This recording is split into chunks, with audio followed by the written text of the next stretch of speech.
परम पिता परमात्मा राम जी महाराज के चरणों में बारंबार वंदन प्रणाम करते हुए परम पूज्य परम आदरणीय प्रातः स्मरणीय श्री गुरुदेव भगवान के चरणों में कोटिशः दंडवत प्रणाम करते हुए भूत भविष्य वर्तमान के सभी संत महापुरुषों के चरणों में बारंबार वंदन प्रणाम करते हुए सत्संग सभा में विराजमान सभी सत्संगी गुरुमुखी राम स्नेही भाइयों माता और बहनों, बहुत ही सुंदर चतुर्मास के उपलक्ष्य में सत्संग श्रवण करने का अवसर हमको मिला हुआ है। और जो समय मिला हुआ था वो करीब करीब पूरा ही चला गया। केवल 2 दिन शेष हैं। बहुत ही सुंदर स्वामी श्री दादू दयाल जी महाराज के जीवन का प्रसंग हम श्रवण कर रहे हैं। कल का प्रसंग में हमने श्रवण किया था, दादू जी करडाला धाम को पधारते हैं।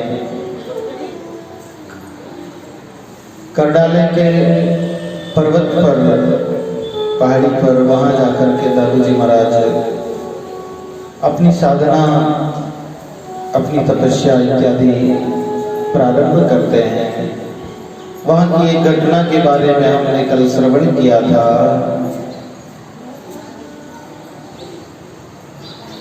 कि एक दिन आरती के समय कुछ विक्षेप होने लगा, आरती में चूक होने लगी। तो दादू दयाल जी महाराज ने भक्तों से कहा, भाई इस प्रकार से आरती में चूक कैसे हो रही है? तो भक्तों ने कहा, प्रभु कोई अज्ञात शक्ति है जिसके कारण से ये बाधा हो रही है, लगता है कोई प्रेत इत्यादि यहाँ पर है।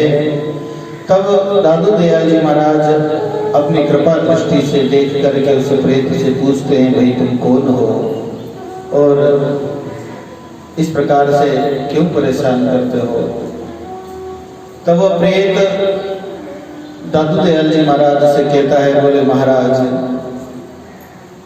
मैं बहुत समय पहले इसी पर्वत पर गाय चराया करता था। मैं एक ग्वाला था। इसी पर्वत के आसपास में गाय चराया करता था। एक बार इस पर्वत पर एक संत पधारे, वो यहीं पर पत्थर के शिला पर बैठ करके भजन साधन किया करते। निरंतर उनका समय जो है साधना में ही व्यतीत होता। मैं रोज आता, मेरी माँ मुझे 2 रोटी और जल का पात्र दे देती थी। उसमें से एक रोटी में महात्मा जी को दे करके स्वयं एक ही रोटी पाता था और जल भी कुछ उन्हें दे देता था। इस प्रकार बहुत समय बीत गया और ये बात मैंने घर पे कभी बताई नहीं। नित्य प्रति में संत की सेवा में 2 रोटी में से एक महात्मा को दे देता था और एक रोटी ही मैं खा करके रह जाता था। ऐसे काफी समय व्यतीत हो जाने के बाद में एक दिन वो संत वहां से रमणी करने के लिए रवाना हुए हैं।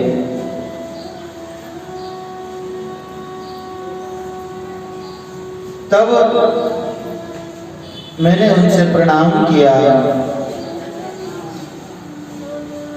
तब उन महात्मा ने कहा कि भाई तूने मेरी बहुत समय तक सेवा की है, इसके बदले में मैं तुम्हें आशीर्वाद देना चाहता हूँ, बोल तुझे क्या चाहिए? तब मैंने महात्मा से कहा कि प्रभु मुझे लंबी आयु चाहिए, दीर्घ आयु का आशीर्वाद देवे। तब महात्मा जी ने बोले कि बेटा बड़ी आयु तो प्रेत की होती है, इसलिए जा तेरी इच्छा पूरी हो तो प्रेत हो जा। अब वो भगत वो ग्वाला जो है महात्मा के चरणों में गिर करके प्रार्थना करता है, बोले महात्मा जी आपने ये मुझे क्या, मैंने तो आपसे वरदान मांगा था, आशीर्वाद मांगा था, आपने तो मुझे श्राप दे दिया। अब इसका निवारण कैसे हो? महात्मा जी कहते बेटा ये श्राप नहीं है, तेरे लिए आशीर्वाद ही है। प्रेत योनि में तू अधिक समय तक रहेगा और तुम्हें यहाँ पर एक महान संत सनक जी के अवतार श्री दादू दयाल जी महाराज के दर्शन करने का परम सौभाग्य मिलेगा और उन्हीं की कृपा से तुम्हारी ये प्रेत योनि छूट जाएगी और तुम भगवत धाम को चले जाओगे। ये सब हमने कल श्रवण किया। समय पर दादू दयाल जी महाराज वहाँ पधारते हैं, प्रेत से मिलते हैं, ये बातें उससे श्रवण करते हैं। दादू दयाल जी महाराज अपनी कमंडल का जल उस प्रेत के ऊपर छींटते हैं, जिससे उसकी प्रेत योनि छूट जाती है और दिव्य रूप धर करके वो भगवत धाम को चला जाता है। तो ऐसे संतों की कृपा से जीव का कल्याण होता ही रहता है। करडाला पर्वत पर श्री दादू जी की कठोर तपस्या को देख करके देवराज इंद्र को भय हुआ कि कहीं ये तपस्या करके भगवान से आशीर्वाद के स्वरूप में मेरा सिंहासन न मांग लेवे, मेरा पद न मांग लेवे। इस भय से इंद्र ने भयभीत होकर के और दादू दयाल जी महाराज की तपस्या को भंग करने के लिए एक अप्सरा को भेजा। उसने आकर के श्री दादू जी के सामने कामना को जागृत करने का हाव भाव इत्यादि दिखाए, अनेक प्रकार की चेष्टाएं की, किंतु श्री दादू जी तो निष्कामी संत थे, उन पर उनकी कुचेष्टाओं का कोई असर नहीं पड़ा। तब उसने निश्चय किया कि इनको कपट से भिगाना चाहिए। ऐसा विचार करके उस अप्सरा ने निरंजन ब्रह्म के साक्षात्कार से पूर्व होने वाले चिन्ह माया से प्रकट करना आरंभ कर दिया। वे चिन्ह दादू जी को दिखने लगे। तब दादू जी ने कहा, ज्योति चमके तिरवेरे दीपक देखे लोय, चंद्र सूर का चांदना पगार छलावन होए। श्री दादू जी इस माया के चलावे से भी नहीं चले गए। फिर दादू जी ने कहा कि निरंजन ब्रह्म तो निराकार है और तुम्हारा तो आकार दिखाई दे रहा है, अतः तुम माया हो और जो दिखाई देता है वो सब माया ही होता है।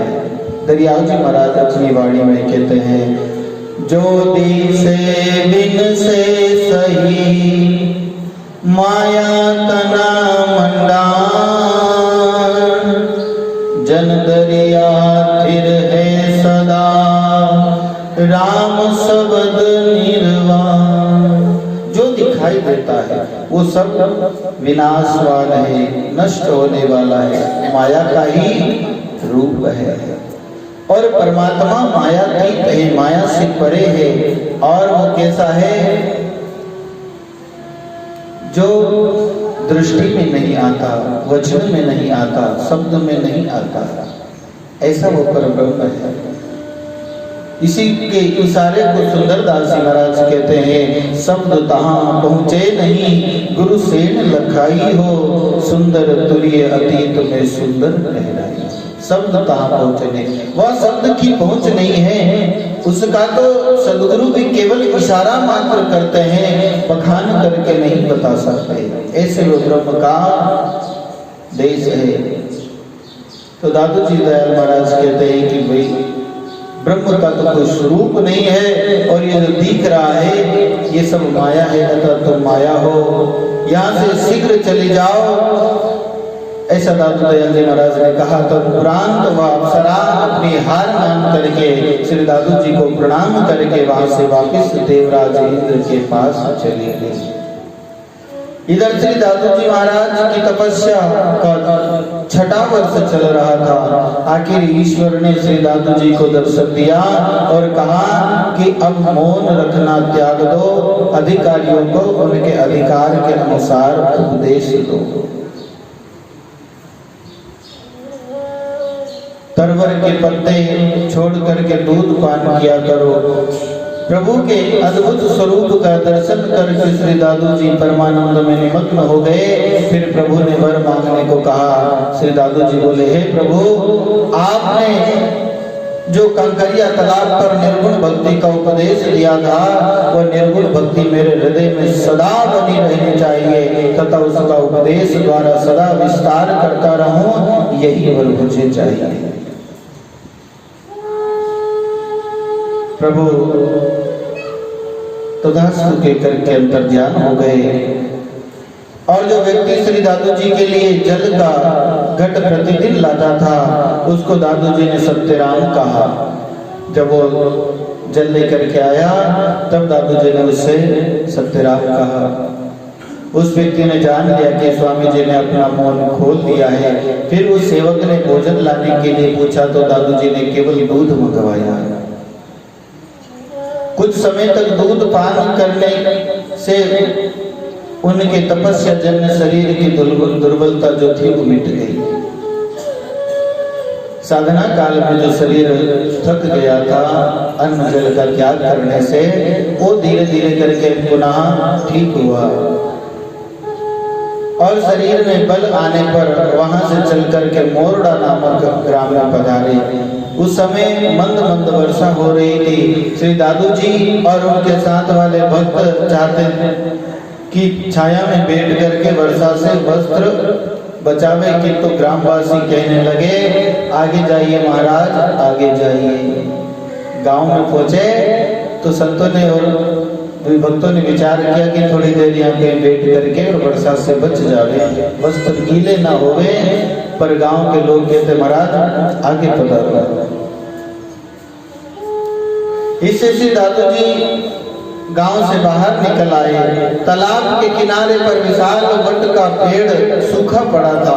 उसकी विशाल शाखाओं की ओट में श्री दादू जी व उनके साथ जो भक्त व संत थे वो खड़े हो गए। फिर दादू जी ने ऊपर देखा तो ज्ञात हुआ कि वृक्ष तो सूख गया है।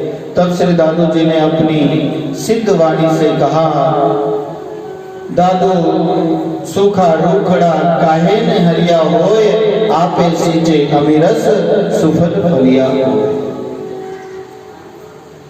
इस प्रार्थना पर वह वट वृक्ष जो है हरा भरा हो गया, सूखा वृक्ष हरा हो गया। ऐसे महात्माओं के वचन का प्रभाव होता है। संत जो कह देते हैं वो बात सत्य सिद्ध होती है। उस पेड़ को देख करके दादू जी ने ऐसे ही कहा कि दादू सूखा रूखड़ा काहे न हरिया, हे सूखे वृक्ष तुम हरे क्यों नहीं हो जाते। इस प्रकार से कहने पर वो वृक्ष हरा हो गया।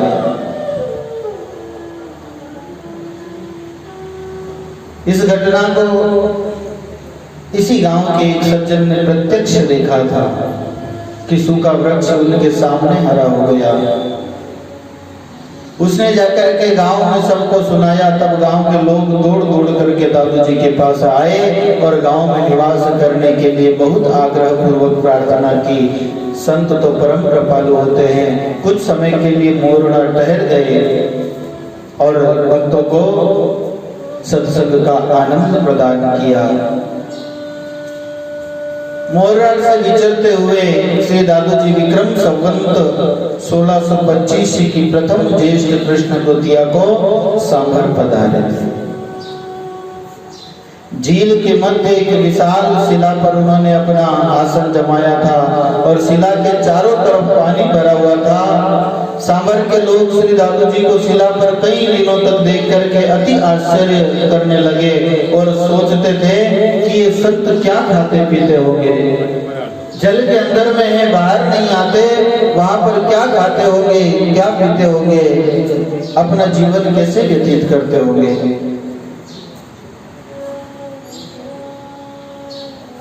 शिला पर आने जाने का मार्ग तो पानी से भरा हुआ है, वहां भोजन और जल कोई कैसे पहुंचा सकेगा। एक दिन विठल व्यास नाम के एक विद्वान ब्राह्मण ने श्री दादू जी की चर्चा जन साधारण से सुनी तो उन्होंने झील के तट पर जाकर के देखा कि झील के मध्य में एक शिला पर श्री दादू जी विराजमान है। श्री विठल व्यास जी के मन में विचार आया कि ये तो कोई महापुरुष ज्ञात होते हैं, ये क्या खाते पीते होंगे, इन बातों का पता तब चले जब मैं स्वयं उनके पास जाऊं। श्री दादू जी ने विठल व्यास जी को अपने पास आने की तीव्र इच्छा जान करके कहा कि भाई तुम मेरे पास आना चाहते हो तो आ जाओ, सत्य राम कहो और आ जाओ। भगवान का नाम लेकर के, नाम का उच्चारण करते हुए, इस जल के अंदर में तुम डूबोगे नहीं। विठल व्यास जी को श्री दादू जी के वचन ऐसे ज्ञात हुए मानो पास खड़े हुए ही बोल रहे हो, बहुत दूर से बोल रहे थे, लेकिन फिर भी ऐसा लगा जैसे कि पास में ही खड़ के कह रहे हैं। विठल व्यास जी ने कहा आपके पास आने का कोई और उपाय भी है क्या? तब भी दादू जी ने कहा ऐसा कौन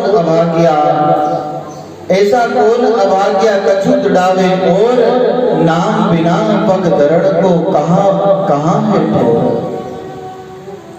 कोई और साधन जब विठल ने कहा तो दादू जी महाराज कहते हैं कि ऐसा कौन अभागा है जो कुछ और बात करे, कुछ और चर्चा करे, क्योंकि नाम के बिना इस संसार में ऐसी कोई साधन नहीं है जिससे इस जीव का भला हो सके, कल्याण हो सके। नाम बिना इस जीव को कहीं पर भी ठोर नहीं है, कहीं पर भी जगह नहीं है।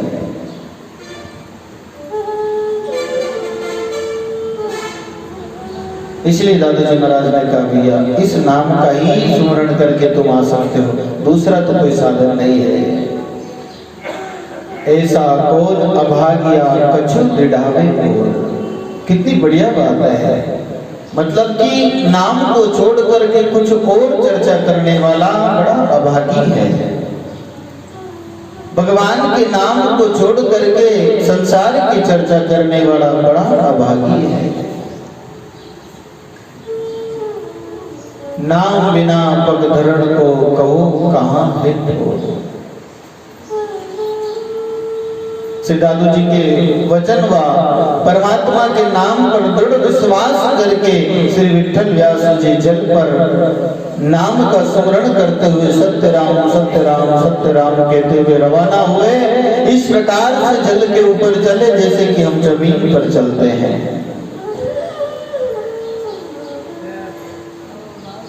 ऐसे नाम का प्रभाव होता है। बात है विश्वास की, श्रद्धा की, हमारे भाव की। हमारे अंदर में नाम के प्रति कितना भाव है, कितना प्रेम है, कितनी श्रद्धा है। विठल व्यास जी जल के ऊपर थल की तरह चलते हुए श्री दादू जी के पास में उस शिला तक पहुंच गए और दादू जी को प्रणाम करके पूछा आप कहां से पधारे हैं? दादू जी ने कहा मैं अहमदाबाद से विचरता हुआ अनेक स्थानों पर निवास करके यहाँ पहुंचा हूँ। श्री व्यास जी ने कहा आप यहाँ क्यों आए हैं? प्रभु यहाँ तो हिंदुओं को शंख झालर बजाने की भी स्वतंत्रता नहीं है, फिर यहाँ आपका साधन निर्विघ्न कैसे चलेगा? श्री दादू जी ने कहा भगवान चलाएंगे वैसे ही चलेगा, जैसे भगवान चलाएंगे वैसे ही चलेगा। जैसे हम कहते हैं ना कि लोग चाहे कितना ही कुछ कर ले, होता वही है जो परमात्मा चाहते हैं। कोई लाख चाहे तो क्या होता है, वही होता है जो मंजूरे खुदा होता है। विठल व्यास जी ने कहा आपका यहाँ निर्वाह कैसे होता है? भोजन प्रसाद की क्या व्यवस्था है? तब श्री दादू दयाल जी महाराज कहते हैं पूर्ण दया परमेश्वर मेरा अणमांग्या देवे बहु तेरा। पूर्ण दया परमेश्वर मेरा अणमांग्या देवे बहु तेरा। श्री जन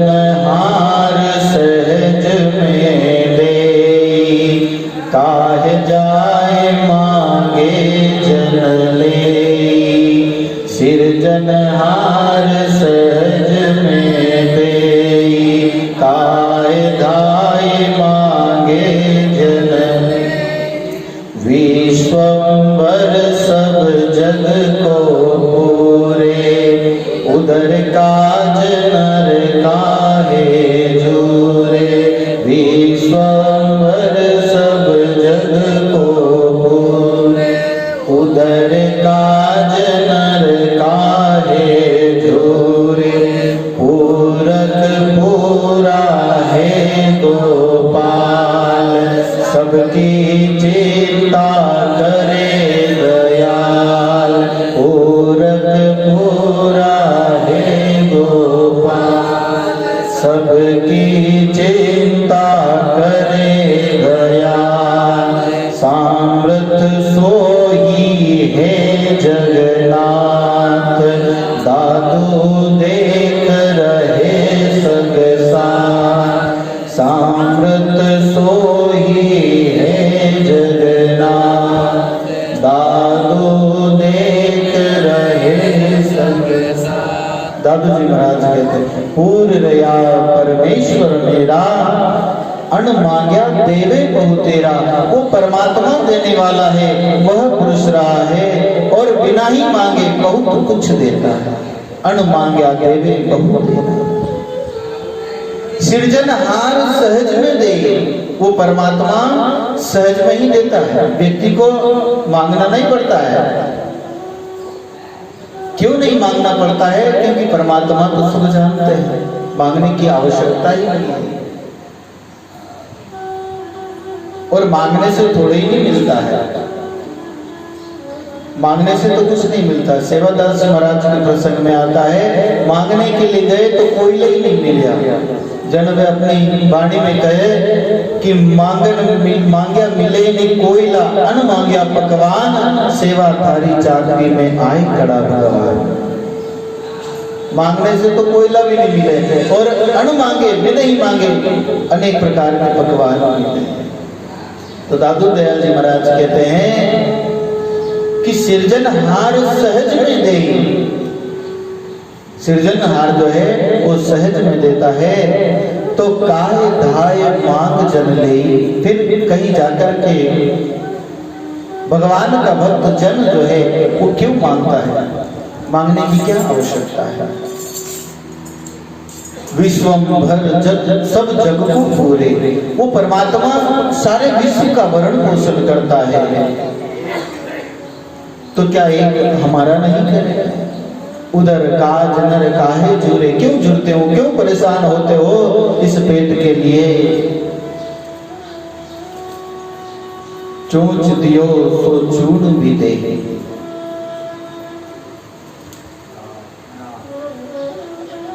उस परमात्मा पर विश्वास हो, भरोसा हो। पूरक पूरा है गोपाल, सबकी चिंता करे दयाल। सबकी चिंता वो परमात्मा करता है। और संतों ने तो कहा है कि हमें तो चिंता भी नहीं है, चिंता वो परमात्मा को ही सौंपी उन्होंने। चिंता दीन दयाल को मोमन सदा आनंद, जायो सो प्रतिपाल से रामदास गोविंद। ऐसे अपनी चिंता परमात्मा पर सौंप दो तो परमात्मा सब प्रकार से रक्षा करेगा। लेकिन व्यक्ति ना जाने कैसे कैसे प्रयत्न करता है, कितना परेशान होता है। लेकिन दादू दयाल जी महाराज कहते हैं, उदर काज नर काहे जुरे। हमें विश्वास नहीं होता है, इस कारण ही ये सब भटकना है। रामचरण जी महाराज अपनी वाणी में कहते हैं, अन पानी का सोच क्या, सबको दे किरतार। रामचरण विश्वास बिना दुख पावे संसार। अन्न पानी का सोच क्या, सबको परमात्मा देते हैं, लेकिन विश्वास के बिना राम चरण विश्वास बिना दुख पावे संसार। विश्वास हो, भरोसा हो। समर्थ सोही है जगन्नाथ, दादू देख रहे संसार। वो समर्थ परमात्मा जो है वो सदा हमारे साथ है। दादू देख रहे संसार, मैं उनको हमेशा अपने साथ देखता हूँ, अपने साथ जानता हूँ। इसलिए किसी प्रकार से कोई इत्यादि भोजन इत्यादि की कोई परवाह नहीं।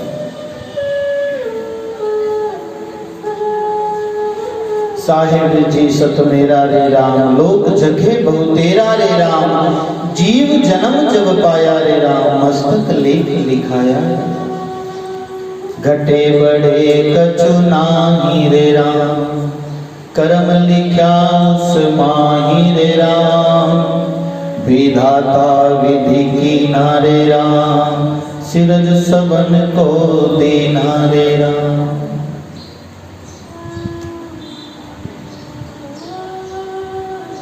साहिब जी सत मेरा है, वो साहिब जी परमात्मा मेरा है, सदा मेरे साथ है।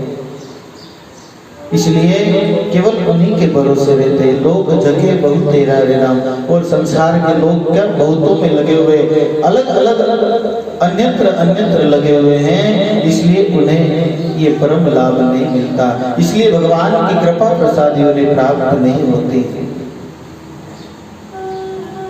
विधाता विध कीन्हा रे राम, सिरज सबन दीना। परमात्मा सबको देता है।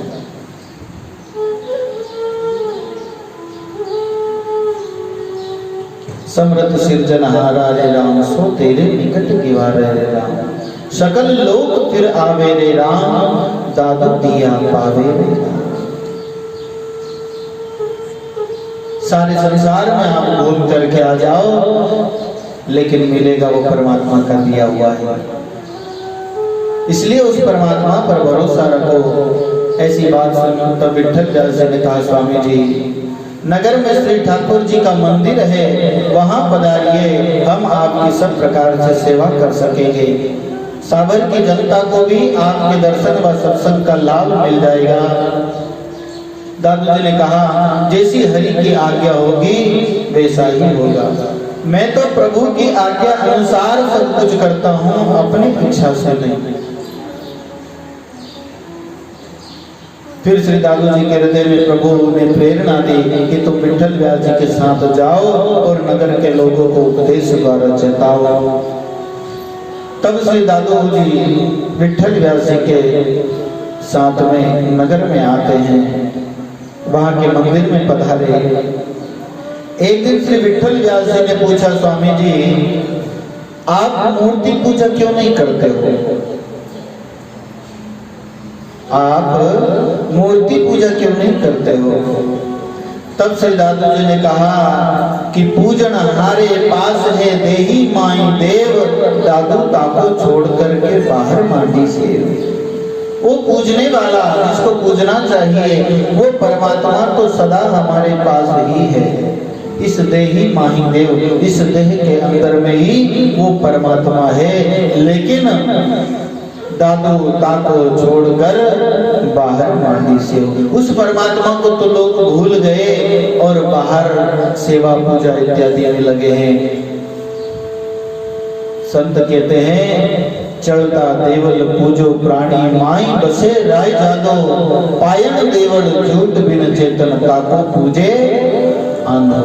जो अंधा व्यक्ति है, अंधे का अर्थ अज्ञानी, जो अज्ञानी व्यक्ति है वो इस प्रकार से संसार के अंदर कर्मकांड में लग करके पत्थर को पूजता है और बाहर पूजा करता है।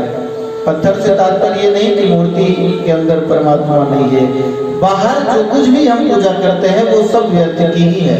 क्यों? क्योंकि बाहर परमात्मा है ही नहीं। परमात्मा तो हमारे ही अंदर विराजमान है।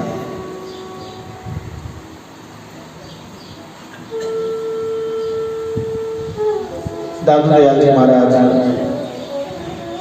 ने कहा कि मूर्ति पूजा तब तक ही की जाती है जब तक मूर्ति वाले भगवान का यथार्थ ज्ञान नहीं हो जाता। ऐसा नहीं है कि पूजा नहीं करनी है, इत्यादि नहीं करना है, जरूरी है, सब करना चाहिए।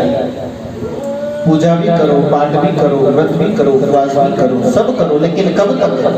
जब तक कि परम ज्ञान का हमें आभास न हो जाए, परम ज्ञान हमें प्राप्त न हो जाए। किसी महापुरुष की संगति में आकर के उस परम ज्ञान को जब हम प्राप्त कर लेंगे तब इनकी आवश्यकता नहीं होती है और इन्हें छोड़ना नहीं पड़ता है।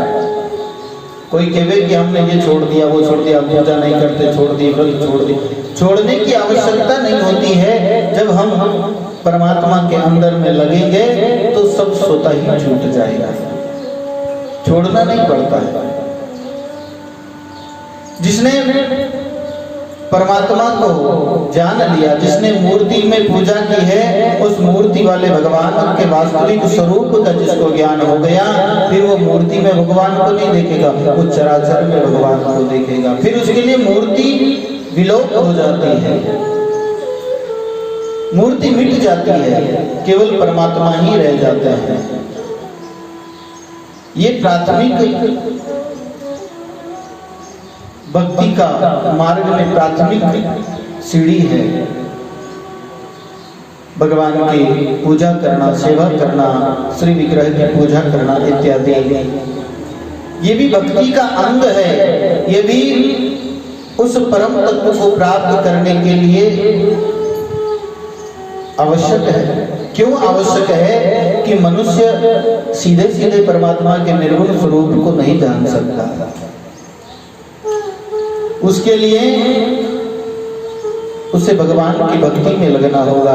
भगवान के सगुण साकार रूप को जान करके जब वो भजन करेगा, स्मरण करेगा, नाम के अंदर में लगेगा, भगवान के स्वरूप के अंदर में निमग्न होगा, और जब वो स्वरूप अंदर में अति अति अति विशेष प्रकार से बैठ जाएगा, तब धीरे धीरे धीरे धीरे करके उस ही नाम में जब व्यक्ति पूर्ण रूपेण रम जाता है, तो धीरे धीरे वो जो स्वरूप होता है वो विलायमान हो जाता है और वही निर्गुण ब्रह्म की प्राप्ति होती है। तो दादू दयाल जी महाराज कहते हैं कि मूर्ति पूजा तभी तक करनी चाहिए जब तक उस मूर्ति वाले भगवान का यथार्थ ज्ञान न हो जाए।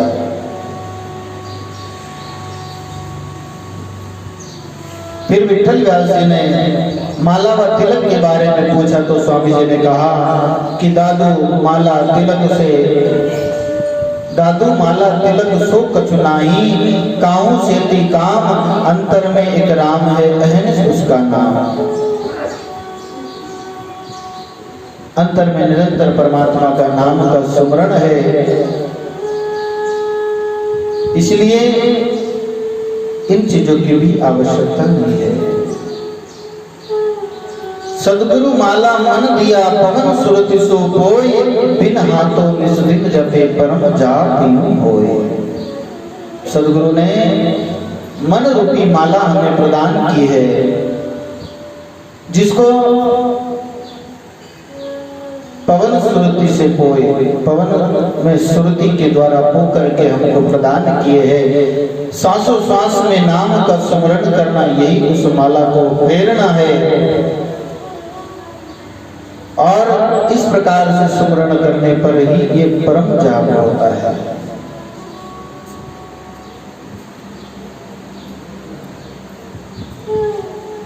फिर दादू जी ने विठल व्यास जी को कहा कि इस प्रकार से मुझे कंठी माला की भी आवश्यकता नहीं पड़ती है और तिलक में प्रभु उपासना में आवश्यकता नहीं होने से मैं इसको धारण नहीं करता हूँ। कुछ दिनों के बाद विठल व्यास जी के मन में भाव उठा कि ये संत ज्ञान की बातें तो बहुत सुंदर करते हैं, किंतु बातों ही से क्या होता है, बात से क्या होता है। आज मैं दादू जी के पास जाकर के प्रणाम करूं, उस समय वे यदि मुझे बढ़िया चंदन की माला दे देंगे तो मैं उनको साक्षात भगवान का स्वरूप ही मानूंगा। बोलो राम। विठल व्यास जी के मन की बात को श्री दादू दयाल जी ने जान लिया। जब उन्होंने प्रणाम किया तो स्वामी जी ने एक सुंदर सी चंदन की माला दे दी। ये देख करके विठल व्यास जी को अति आश्चर्य हुआ और पूछा, भगवान ये माला कहाँ से आई? आपके पास तो कभी माला मैंने देखी नहीं, आप माला रखते नहीं, फिर ये माला कहाँ से आई? दादू जी ने कहा, भगवान ने तुम्हारे लिए भेजी है। आपने जैसी इच्छा की थी भगवान ने वैसी ही व्यवस्था कर दी।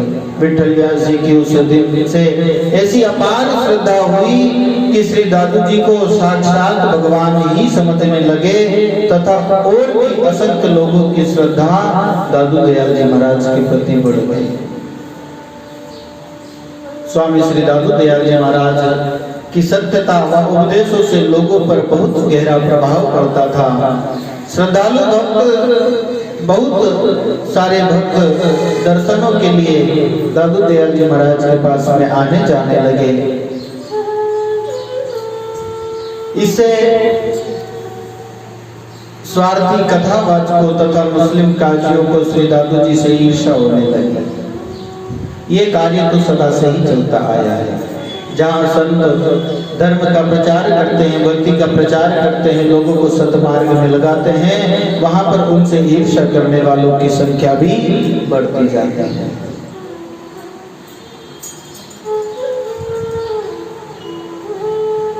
पंडित व काजियों ने जनता के सामने दादू जी की निंदा करना आरंभ कर दिया। इससे भक्तजनों ने काजियों और पंडितों से किनारा करना शुरू कर दिया कि जो संतों की निंदा करते हैं उनसे दूर रहना ही उचित है।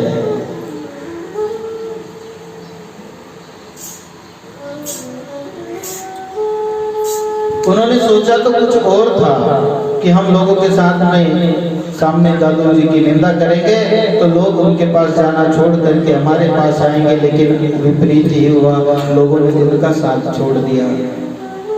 तब उनको और अधिक ईर्ष्या होने लगी। उन्होंने अपना एक संगठन बनाया और स्वामी जी के पास आए तथा कहा कि तुम ना तो मूर्ति पूजा करते हो और ना ही नमाज गुजारते हो, तुम यहाँ अपनी मनमानी चाल से नहीं चल सकते हो। तब उन सबकी बातें सुनकर स्वामी जी ने कहा कि अपने अमलो छूटी काहों के नाही, साईं पीड़ पुकार से दादू जाग रखे माही। अर्थात अपने कर्मों से ही प्राणी सांसारिक पाप से, दुख से, सांसारिक ताप से छूटता है, किसी अन्य के कर्म से नहीं छूटता। बोलो राम। जिसके हृदय में प्रभु वियोग का दुख है वही भगवान को वेदना पूर्वक पुकारता है। जिसके मन में भगवान के प्रति उनसे मिलने की परम उत्कंठा है वही भगवान को याद करता है। अन्य सब तो बाह्य आडंबरों में रत रहते हैं, बाहर लगे हुए रहते हैं। जिनके हृदय में परमात्मा के प्रति प्रेम नहीं है वो बाहर लगे हैं, और जो हृदय में परमात्मा से प्रेम करते हैं, परमात्मा के नाम में लगे हुए हैं, जो परमात्मा के विरह में विरहित हैं, उन्हें किसी और से कोई संबंध नहीं है। दादू जो हम नहीं गुजारते तुमको क्या भाई, सिर नहीं कुछ बंदगी कहूँ क्यों फरमाए। यदि हम आप लोगों के कथन अनुसार नहीं करते हैं तो भाइयों तुम्हें क्या हानि है। भाई जैसा लोग चाहे वैसा थोड़ी संत करेंगे। संतों की मौज अलग है, वो अपने हिसाब से साधन भजन करते हैं, साधना करते हैं, नाम का स्मरण करते हैं। यदि हम आप लोगों के कथन अनुसार नहीं करते हैं तो भाइयों तुम्हें क्या हानि है, तुमको क्या हानि है। जो हानि होगी हमें होगी। भक्ति करने में कुछ दूसरों का सिर हिस्सा नहीं होता है। बोलो राम। जो नाम की साधना करता है, जो भजन करता है उसका फल उसी को मिलता है, जो नहीं करता है उसका नुकसान होता है। इसमें दूसरे को किसी को क्या लेना देना। फिर आप ऐसा क्यों कहते हैं। मुल्ला और पंडितों को स्वामी जी ने यथार्थ उत्तर दिया तो वे सोचने लगे अब क्या करना चाहिए। अंत में उन लोगों ने ये निश्चय किया कि सरकार से मिलकर के एक आदेश निकलवाएं ताकि दादू के पास कोई नहीं जाए। परंतु इनके लिए प्रथम सागर की जनता का बहुमत भी प्राप्त करना आवश्यक है। उन्होंने दादू जी के खिलाफ प्रचार करना आरंभ कर दिया था। नगर सायक विलंद खान को भी खूब भड़काया। वैसे ही श्री दादू जी की महिमा सुनकर के विलंद खान पहले से ही दादू जी से ईर्ष्या कर रहा था, अंदर ही अंदर जल रहा था। वो ऐसे अवसर की प्रतीक्षा में था कि कोई दादू पर आरोप लगाए और उसे मैं कड़ी सजा दूं, क्योंकि उसने हमारे नगर में आकर के हिंदू और मुसलमान दोनों के ही धर्म मार्गों का त्याग करके अपनी मनमुक्ता का मार्ग अपनाया है। अतः उसने उन लोगों के कथन अनुसार ही निषेध आज्ञा निकालने की स्वीकृति दे दी। फिर उसने यह आज्ञा दी कि कोई भी व्यक्ति दादू के दर्शन करने जाएगा तो उसको 500 रुपए दंड भरना होगा। यह आदेश उन्होंने पास कर दिया। ये घोषणा सारे नगर में करवा दी, निषेध आज्ञा की कि जो दादू जी से मिलने के लिए जाएगा, जो दादू जी के पास में जाएगा, उसको दंड के रूप में 500 रुपए देना पड़ेगा। जनता का दादू जी के पास आना जाना रुक गया, क्योंकि उस समय 500 रुपए बहुत होते थे और हर किसी के पास में इतनी पूंजी उपलब्ध नहीं होती थी, इसलिए लोग जाना बंद कर दिए। किंतु दो वैश्य सज्जन, दो बनिए थे, उनका नियम था वे दादू जी के दर्शन करके ही भोजन ग्रहण करते थे। ऐसा नियम था। बोलो राम। भक्त के जीवन में ऐसा नियम होना चाहिए। नित्य प्रति का ऐसा नियम होना चाहिए कि हम स्नान करने के बाद में पाठ करके ही कुछ दूसरा कार्य करें, कुछ देर भगवान का भजन करने के बाद में ही दूसरा कार्य करें। जब तक पाठ ना हो, जब तक हमारी ध्यान का भजन का समय हम पूरा न कर ले, तब तक ना तो किसी से बात करें, ना दूसरा कोई कार्य करे, ना भोजन ग्रहण करे।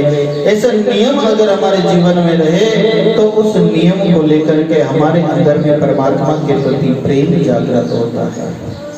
इन दोनों सज्जनों के ये नियम था कि जब तक दादू दयाल जी महाराज के दर्शन नहीं कर लेते, भोजन नहीं करते थे। ये दोनों भक्त दादू जी के दर्शन करने दादू जी के पास गए। दादू जी ने उनको देख करके पूछा, तुम लोगों ने निषेध आज्ञा की घोषणा नहीं सुनी क्या? उन्होंने कहा सुनी है महाराज। बोले फिर तुम यहाँ क्यों आए हो? यहाँ पर नहीं आना चाहिए था, व्यर्थ का दंड भरना पड़ेगा, 500 रुपए आपको उन लोगों को देना पड़ेगा, या नहीं आकर के वही 1000 रुपए किसी पुण्य कार्य में लगाना था। तो एक सज्जन ने कहा दंड के 500 रुपए हम व्यर्थ नहीं समझेंगे, 500 रुपए में आपके दर्शन और वचनामृत मिले, ये तो हमारे लिए सौभाग्य की बात है। और इससे बड़ा पुण्य का कार्य और अच्छा कार्य क्या हो सकता है? 500 रुपए देकर के आपके दर्शन मिलते हैं, आपके वचनामृत श्रवण करने के लिए हमको मिलते हैं। इनको संतों के वचन की कीमत कहते हैं। जो संतों के प्रेम को जानता है, संतों के वचनों का जिनके पास में आदर है, जो उनको जीवन में धारण करके अपना कल्याण करना चाहते हैं, उनकी ऐसी स्थिति होती है। उस समय के 500 रुपए आज के 5000 से भी ज्यादा हुआ करते थे।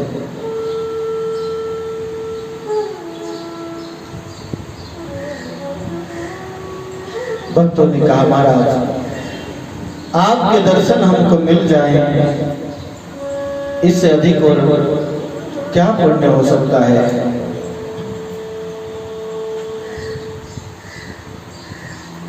अन्य पुण्य कार्य तो हम फिर भी करते ही रहेंगे। इस प्रकार भक्तों का दृढ़ संकल्प देख करके श्री दादू जी ने कहा, अच्छी बात है, आप लोग उस निषेध आज्ञा पत्र को सबके सामने पढ़वा करके ही दंड भरना। मान लो तुम आए हो तो तुम्हें दंड भरने के लिए तो बुला ही जाएगा, लेकिन वो निषेध आज्ञा का जो पत्र है उसे सबके सामने पढ़वाना, उसके बाद में ही दंड भरना। जब ये दोनों भक्त दादू जी के आश्रम से बाहर आए तब सिपाहियों ने इनको पकड़ लिया और कचहरी में ले गए। कचहरी में पद अधिकारियों ने उन दोनों भक्तों से पूछा कि तुम दादू के पास गए थे? भक्तों ने कहा हाँ गए थे। मना क्या करना, गए थे। अधिकारी ने कहा फिर 500-500 रुपए दंड तुम्हें भरना होगा, तो 500-500 रुपए दंड भरो। भक्तों ने कहा हम दंड देने के लिए तैयार हैं, लेकिन हमारे सबके सामने वो जो निषेध आज्ञा पत्र जारी किया गया है उसे सबके सामने पढ़ करके सुनाया जाए। फिर कचहरी के पद अधिकारी ने फारसी में लिखे निषेध आज्ञा पत्र को सबके सामने कचहरी में पढ़ करके सुनाया कि जो दादू जी के दर्शन करने नहीं जाएगा उसको 500 रुपए दंड भरना पड़ेगा। पहले क्या लिखवाया था? जो दादू जी के दर्शन करने के लिए जाएगा उसे 500 भरना पड़ेगा, लेकिन अब वो निषेध आज्ञा जो पत्र था वो बदल गया। ये संत की कृपा। अब उसमें लिखा कि जो कोई दादू के दर्शन करने नहीं जाएगा उसको 500 रुपए दंड भरना पड़ेगा। ये बात वहां के सब लोगों ने सुनी।